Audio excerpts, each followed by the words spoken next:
অনেক হাদিস থেকে একটা হাদিস আমি তেলাওয়াত করেছি, সেজন্য ওই আয়াত এবং হাদিসকে সামনে রেখে সামান্য কয়েকটি কথা আরজ করে ইনশাআল্লাহ বিদিনিল্লাহ আমি আমার মূল আলোচনা প্রশ্নোত্তরে আমি চলে যাব ইনশাআল্লাহ তাআলা। সময়ত উপস্থিতি,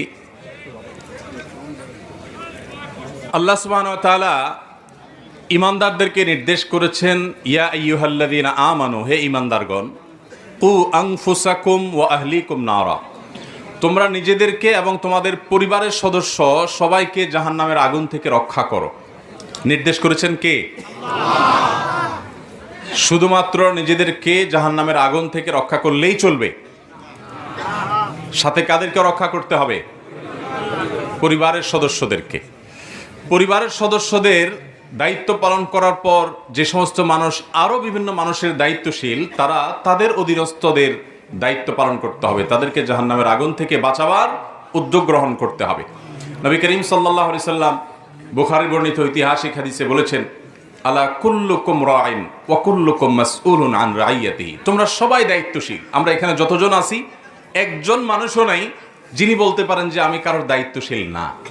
প্রত্যেকটা মানুষ আমরা দায়িত্বশীল, এবং প্রত্যেকটা মানুষকে তার দায়িত্বের পরিধি সম্পর্কে আল্লাহ সুবহানাহু ওয়া তাআলা জিজ্ঞাসাবাদ করবেন যে তোমার দায়িত্বের পরিধিতে যারা ছিল তাদের ব্যাপারে তুমি কতটুকু দায়িত্ব পালন করেছো। অতএব জাহান্নামের আগুন থেকে, আল্লাহর পাকড়াও থেকে নিজেদের একার নাজাতের চিন্তা বা ফিকির করলে হবে না, পরিবার সদস্যদের চিন্তা করতে হবে এবং অধীনস্থদের চিন্তা করতে হবে। সময়ত উপস্থিতি, আমরা আজ যে বাস্তবতায় দাঁড়িয়ে আছি, পৃথিবীটা যেই জায়গায় দাঁড়িয়ে আছে এই মুহূর্তে,